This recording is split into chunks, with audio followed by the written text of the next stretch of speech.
Welcome back to another episode of Consciously Clueless. I'm your host, Carly, and I'll be your guide on this journey from consciousness to cluelessness and back around again.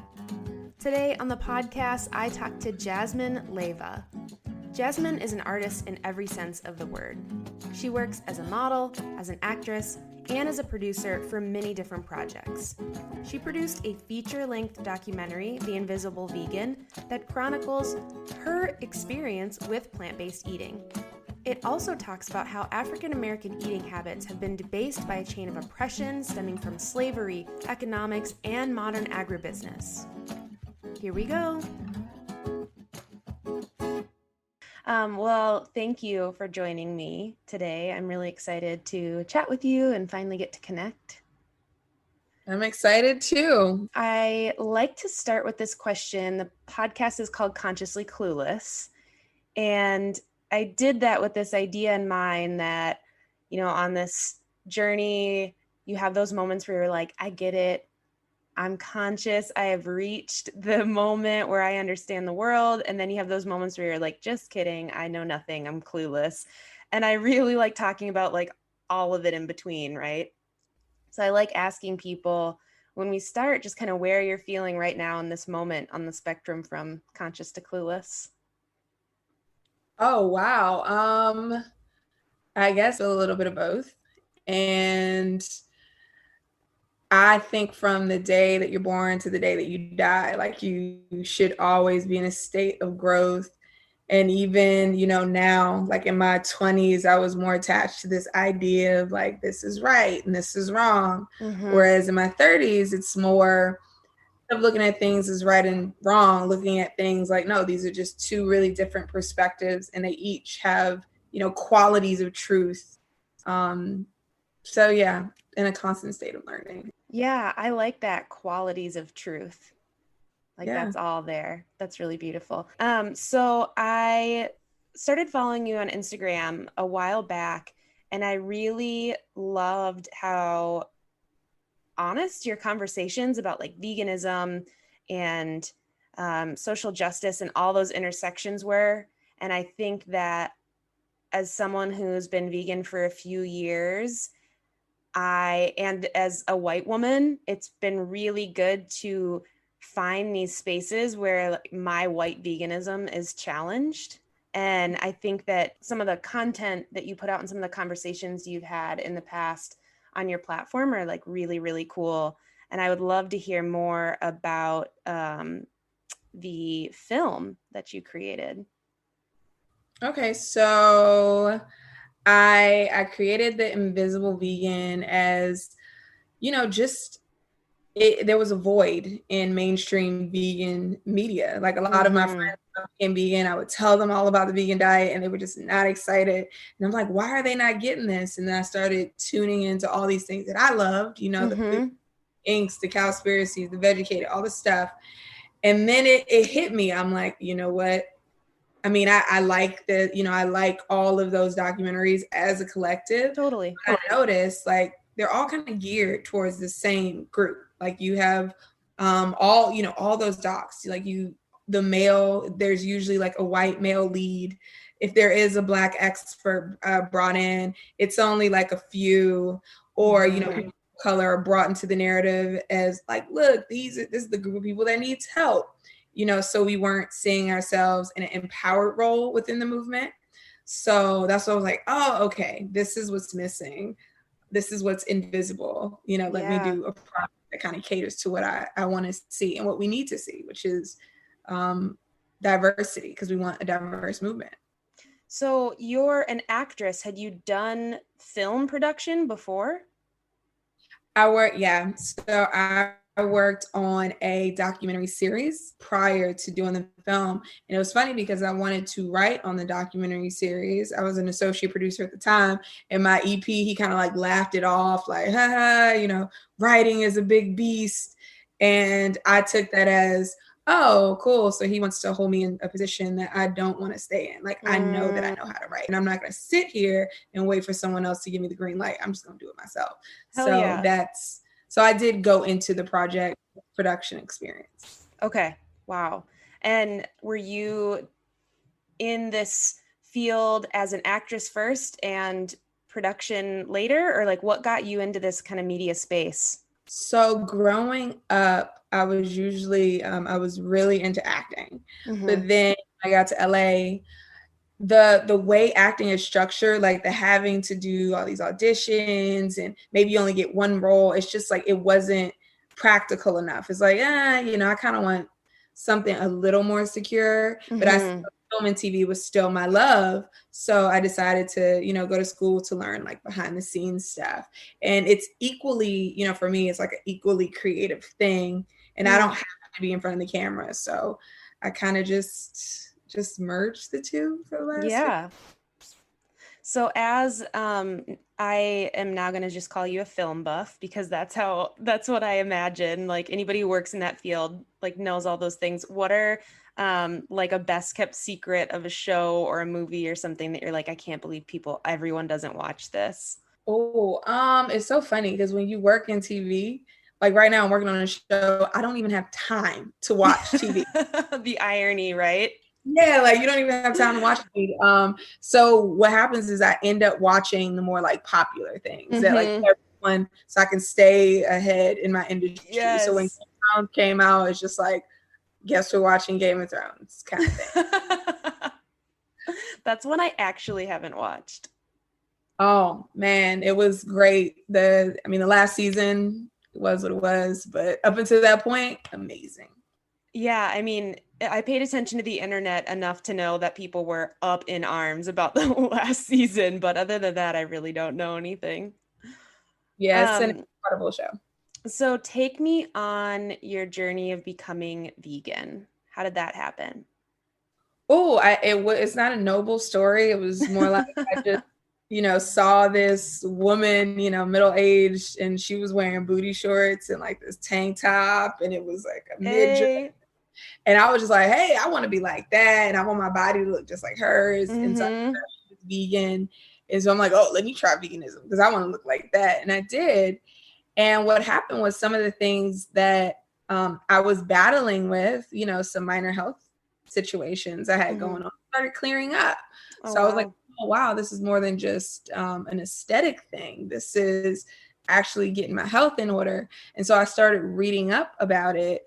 And then I'm like, oh, wow, this is actually, how I eat plays a part in climate change. Like it plays a part in the welfare of other species. Like, so I just started kind of making all these other connections and I became more inspired to stick with it. What were some of those health issues, if you don't mind sharing, that were kind of clearing up?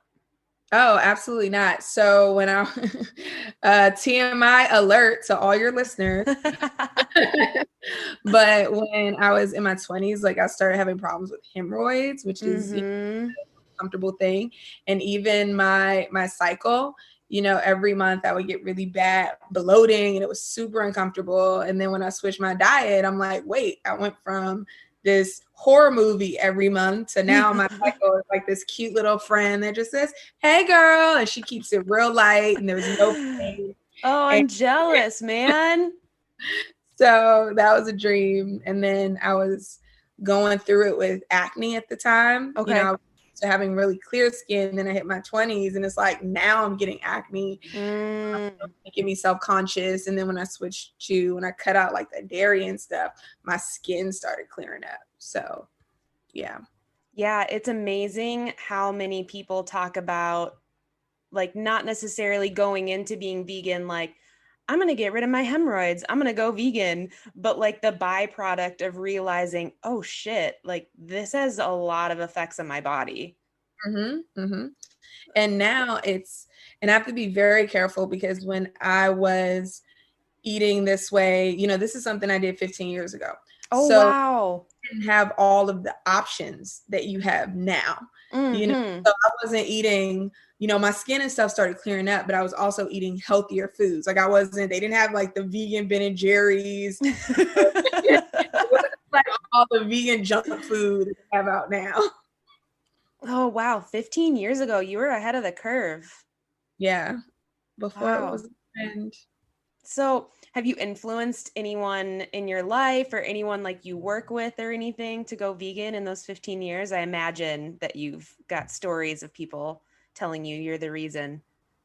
Oh yeah. And so I wasn't, I wasn't vegan the entire 15 years. It was a thing where I did it. I really liked it, but the upkeep was a little like, so then I would just go back and forth. And then finally I stuck with it after a lot of trial and error. But yeah, like people in my life, I see changes everywhere, like friends, people I've been in dance classes with, they've been inspired to try, or they'll be like, yo, I haven't had meat since I watched your film. So I get that all the time from friends and family members and people that I would never have expected to do it. But none of it came from me like preaching the vegan word to anyone. Like it all came from just me living by example, or people watching my film or listening to my talks. Like I never tried to force anything on anybody. They just kind of came around. Did you ever go through that phase of, like I've talked about this before on the podcast, I feel like when I initially became vegan, I was like, oh, everything I knew was a lie. Oh my gosh, what is happening? And I was really upset by it. And I didn't understand why everyone in my life wasn't as mad as me. And then I was like, no one's really listening to this anger. I've always prized my relationships with people. And I always try to have a good relationship with people. And I know there are people who are like, I don't care if I make people uncomfortable. And I actually do care if I make people uncomfortable. And one of the reasons why I didn't consider veganism initially is because I saw a lot of the fanatics and I saw a lot of the extremists. And I was like, I want nothing to do with that. Yeah. Because of, that negative energy that I saw. So when I became vegan, it was almost like, I wanted to show respect for where people were. And I wanted to kind of show them like, look, all vegans aren't crazy. If not to label people as crazy, but if I see someone eating their burger, even though I don't agree with that choice, like they're the CEO of their own lives. And I have to respect that. And people tend to listen to you more anyway when you show that respect. Yeah, I definitely learned that lesson the hard way because people weren't really interested in me being upset with them for their life choices. Who would have thought? But I don't know if this has been your experience, but the more intentional I become with learning about all the intersections of these issues, I've realized that the loudest, angriest, most judgmental vegans and like some of those like Facebook groups or whatever it is tend to be white and tend to like not be coming from that perspective of intersectionality. I don't know if that's been your experience. To be honest, and I guess to be fair, like I've seen the vegan righteous people. I've seen it come from all races, but I definitely see a strand of it in the mainstream white community for sure. And the problem with it is they don't realize that their actions get interpreted, even though that, they don't think they're bringing race into it. Right. Like their actions get kind of decoded through race. As a Black person in society, I'm just so used to someone telling me I need to change. I need to straighten my hair. I need to have a more, like, I can't wear a dashiki or an African print to a job interview. I need to wear something that's more European friendly. So I'm in a society where I always have to whiten up. And so when a white person comes and tells like this other group that they actually want nothing to do with sometime, like, hey, we want nothing to do with your community, but we want you to eat the way that we eat. We want you to eat the way that we tell you to eat. And you're also bad because you eat the way that you eat. So it just comes off as like, okay, here's this group of white people villainizing or vilifying this group of people of color again. It becomes a trigger. It's like a weird thing. So you just have to know as a messenger how your message is being decoded by certain groups. And I think what you said in the beginning was interesting too, because then I was thinking back to some of the like more earlier films made about veganism, that kind of white savior. It totally does have that flavor of like, we're going into these communities that really need our help because they don't know how to eat. and we're going to help them out. And I didn't put that white savior label on some of those things that I'd seen before, but you're right. Yeah. And when you see it over and over again, and I mean, they don't mean harm. Like I'll watch a doc like that and I'll see that, it's like, okay, you didn't bring any people of color into the narrative. And now you bring them in at the hour mark, like, oh, look at this poor family eating Burger King every night. And it's just like when you constantly see yourself represented in that context, it gets so annoying because it's like, I know that element exists, but there's so much more to our culture. Like you have people who are pioneers in the plant-based movement, but it seems like there's a choice not to highlight those people. Even when I hear, people give credit to David Watson, in, I guess, the guy who coined the term veganism in the 1940s, which, okay, he created the Vegan Society. Give him credit for that, yes. But to not acknowledge that other indigenous cultures had plant-based eating ways long before the 1940s is, it's inappropriate, Yeah, to act as if eating primarily plants was this new idea in the 1940s. Yeah. I mean, even when I said it out loud, I was like, it's silly. Like, it's like wild. Right. It's just like, sometimes, certain groups give themselves a little bit too much credit for things. And, after a while, it's just like, okay, stop. He created a term, he created a society. Yes, I will give you that. But as far as like who created plant-based eating, lots of different groups, whether you're talking about Rastas or Buddhists, lots of groups, believed in plant-based food ways.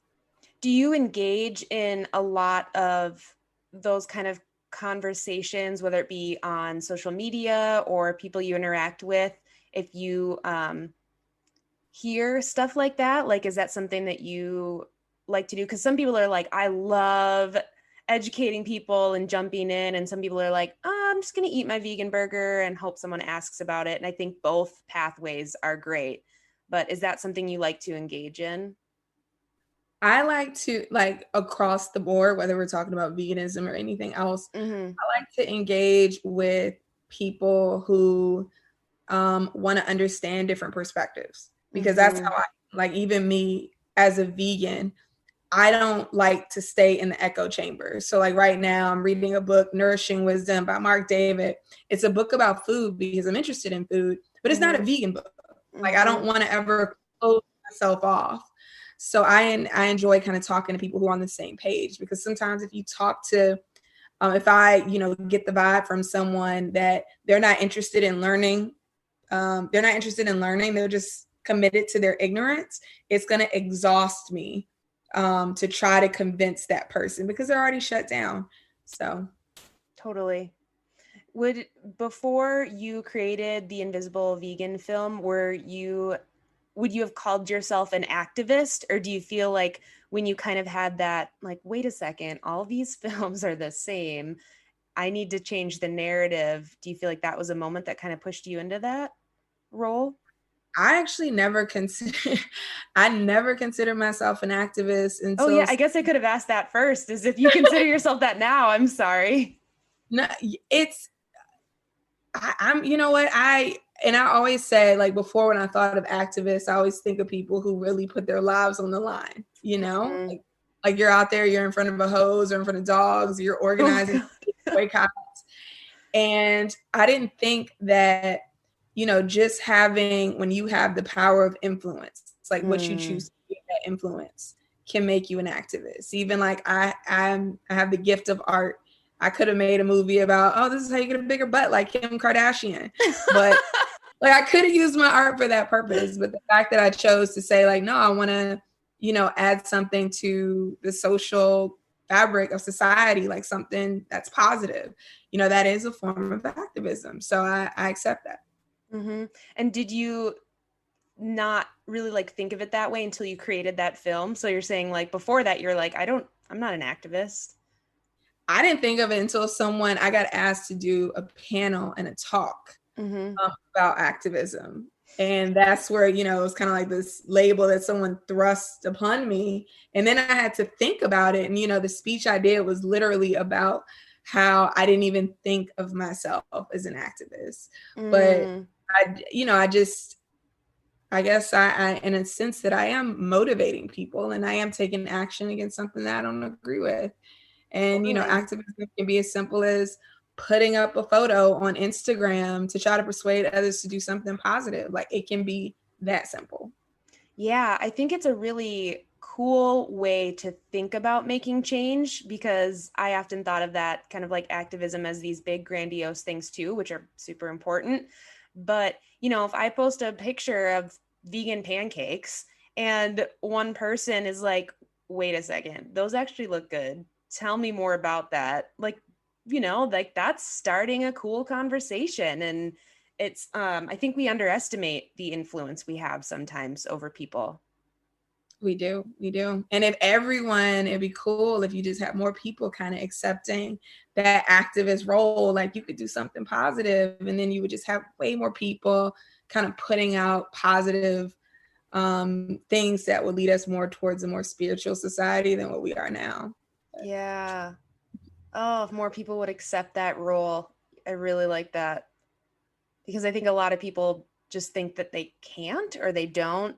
Like, I don't know what it is. There's something scary, I think, about the word like activist or thinking of yourself in that way. I don't know what it is, but it's like intimidating. Yeah. You feel a lot of pressure. You feel like Mm, you also feel like once you take that role, like, you can't make mistakes. If you're yeah. an actress, if you're the Lindsay Lohan, it's just like, yo, she's an actress. She could totally do all that stuff and make all these mistakes. But then when you're in this like activist role, it almost feels like, oh, I have to be perfect in a sense. Because any display of moral corruption will result in my downfall. Yeah, totally. I think that I never described it exactly in that way, but I think I definitely fell into that when I started becoming more interested in sustainability and like low waste living.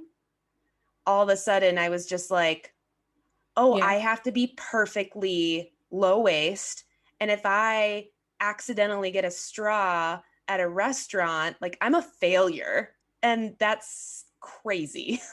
Yeah. And then when you start to overthink it, I think you become a little uncomfortable in your own life, and you can't even, it just creates this obsession. Like, even for me, one time I had a purse and it was a vegan leather purse, and then Mhm. someone called me out and I'm like, my purse is vegan leather. And they're like, well, you're still perpetuating the idea that it's okay to wear animals. And so, like, what that taught me kind of is, damned if you do, damned if you don't. Like, no matter what I try to do, there will be someone that will find the flaw in it. So for now, I'm on a journey. I do what I can. If mistakes get made, everyone will just have to live with it. Yeah, and being able to talk about those mistakes. Like that's Yeah. something, interviewing people and talking to people on this podcast. Like I always joke, if nobody listens to it, it's okay, because selfishly I'm learning so much talking to amazing people and realizing the moments that I have to be like, "Oh, I've done that. That wasn't cool." And I'm going to own it on this podcast so people listening will be like, "Oh, okay, I can admit that I did something wrong and then move on." Like we Right. just don't want to be wrong. Yeah. That's such a scary thing to do. And it's like, oh my God, I'm wrong all the time. Mhm. you Yeah. Now you know? cancel culture, even within the vegan movement. And that's something that bothers me a little, because you'll see people say, even if it's a celebrity, Mm-hmm. if they decide to stop being vegan, then you see all the, this influx of vegans kind of putting this person down and jumping on them. And I don't want to be a part of that, because I look at Mm-hmm. it almost like a child. When a child is learning to walk, if they fall and make a mistake, you don't yell at them for falling like, you fell, you're a horrible person and now everyone's against you. It's like, no. Even in my vegan journey, like, there were times like relapse is almost a part of the process. Like, any Totally. addict will tell you that, whether you quit drinking or smoking, so I just try to keep it positive in my vegan practice. Yeah, that seems to have gotten more and more vicious too. The like cancel culture of vegan celebrities or like vegan YouTube stars, a few people that have said that they're not vegan anymore, there has been like malicious attacks. Right. And it's counterproductive because you're in a movement that's all about compassion. And compassion means also having compassion for people and whatever their struggles are. Because if you even understand food and food choices, people make it seem like it's a conscious thing, but it's not a conscious thing for everyone. You have a lot of people who, eating is a psychological choice. You have people who they're going through something horrible in their own lives, and then they go to their fridge and they're like binge eating. It's almost a sickness. It's not even something that they're consciously choosing to do. But people don't keep things like that in mind when they judge people for food choices. Yeah, the connection between food and mental health, I think, is underestimated for sure. And even how one diet can make someone feel. Like for me, if I eat peanuts, I'm fine. If the next person eats peanuts, they can die. So I listened to when I went vegan, it's just like when I went vegan, I felt great. And then, I'll read stories about other people and she's like, oh, I went vegan and I was passing out every other day. Then it's like, well, if she decided to stop being vegan, like I'm not going to judge her. Like I understand, like maybe she needed to add more to her diet, but I understand why she said like, okay, I can't do this because that would be traumatic. And then I'll see all these vegans writing rude stuff. And I'm just like, wow, this is just going to give her a stigma about the vegan movement. And she's not even going to want to try again because she's not going to want to be a part of this. Well, and that's kind of like what you said in the beginning. You were like, you saw that extreme example and you were like, absolutely not. Yeah, no. Mm-mm. So I'm curious with 2020, in some ways being a bit of a dumpster fire. How has your work been affected? Like, I don't have many connections to people who work in that industry. Has that been a problem? It depends. Like for me, everything actually worked out pretty good. Okay. Yeah, like now I'm working remotely, and with TV jobs, I kind of prefer that because TV jobs can be a lot. So just having your own space can be a blessing. But I know a lot of the work, I think we're at like 30%. I don't want to be like Trump and spitting out crazy facts that don't exist. But I think we're about at like 30% capacity. So other people might be feeling it a little more than I am. What do you mean 30% capacity? Oh, 30% of the kind of workforce is back, like the productions are back. Oh, so okay. I was fortunate enough to, land a job on a production, but, other people might not share that experience. I got it. Do you have any plans to work on more like vegan films or shows or like activism in that way in the form of art? So I just did, I don't know if I'm supposed to talk about it, but I just hosted a show for animals. It's like, just advocating for how we could treat, especially like farm animals with a little more compassion. And then I'm working on a doc about, food disorders now in communities of color. That's not something that usually when people talk about food or food disorders, again, like it's always around, white, affluent, skinny women. And they're not the only ones that battle with eating. So definitely have plans to keep that connection to what you're passionate about all together. Do you have any like dream projects that you're like, oh, I would love to create this someday? It's great. I'm trying to think, what would my magnum opus be? Yes. Sure.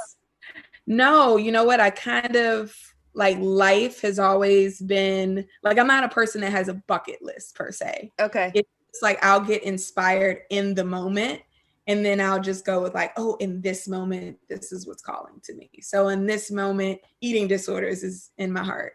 Yeah. Did becoming vegan change like your like or dislike for cooking, or like were you a big fan of cooking before? Like I know before I didn't appreciate cooking as much, and then I went vegan and I was like, oh, this is a little more exciting. Like I'm a little more excited about this now. Yeah, it was almost like learning a new language, and learning about foods and Yeah, which we should just learn anyway, right? exactly like a bunch of stuff that I thought I didn't like. It was just like, oh no, I actually did like this stuff. I just didn't know how to prepare it. Like cauliflower and Brussels sprouts and kale, like they were all on my list. Yes. And then I learned how to prepare them, and I'm like, whoa, these are delicious, and I can eat them every day. Yeah, I remember somebody in the Game Changers film saying that like once he went vegan, like he didn't even know the majority of the vegetables that existed. Yeah. He was like, I didn't even know these were a thing. Yeah. And now like I'll even go to, there's an exotic, well, it's not an exotic fruit shop, but they have like a lot of exotic fruits. It's this market. And they have like the sumasop and what is it, like they look like mangoes. I forgot. I mean, they taste kind of like mangoes. I forgot the name of them. But I'll just go and get like a bunch of exotic fruits and have little, like taste parties with my friends. And, That's awesome. And before, I wasn't having that kind of fun around food, because food was mainly like, let's stuff our face with greasy stuff that's not good for us, instead of like, yo, let's have like a little nourishing circle and learn about healthy foods and kind of get healthy together. So what are your favorite things to cook now? My go-tos, well, now, because my diet usually revolves around lifestyle. So right now I work a lot, so I don't have time to prepare a bunch of great, grandiose meals, where I'm starting off my Sunday making a lot of beans, but I make them from scratch, so the flavor is like on point. Yes. And then, I'll have some rice, and every day I'll kind of switch up what I put in the bowl. So one day might be a Mexican bowl, but the next day I might be like, let me get the tahini dressing and give it another flavor. So I'm in bowl world. Well, it's such an easy way to meal prep. Like literally just like a grain, some beans, and a bunch of veggies, and then you can put different sauces on it. It can be whatever the hell you want. Exactly. Whatever your heart desires. Wow, 15 years. I interviewed someone who went vegan in 1992, which is the year I was born. So I was wow. You've been vegan as long as I've been on the earth. And he just talked about like the drastic changes in options available. And I mean, obviously that's longer than you have been vegan, but like you in the last 15 years have seen a lot of drastic changes too. Yeah, absolutely. And the thing is, it's way more processed options available. So even my doc is a little dated at this point, because I did my interviews years ago. Okay. So even if I'm promoting like a plant-based, vegan diet, like, oh, this is a healthier diet, in actuality, if you're eating all vegan processed foods, then it's like, no, because if you're the person, say you're eating all like organic, mostly plant-based, and you have your organic chicken, that would actually be a healthier diet. If we're not talking about, the animal rights portion or the right. climate portion, that will be a healthier diet than someone eating all like processed fried vegan foods. Yeah, there's so many things. Like it's fun to like have those things. I've lived in northern Minnesota, so I don't have like a ton of access to some of the crazier vegan options that like if I go into Minneapolis, which is a few hours away, like then I can find some fun stuff. But I'm also almost glad that I'm not near places where I can get a ton of those things, because like there's this place in Minneapolis, St. Paul, shout out to J. Selby's, but they have like these vegan mozzarella sticks and all this stuff. And I don't know if I could not get it once a week if I was down there.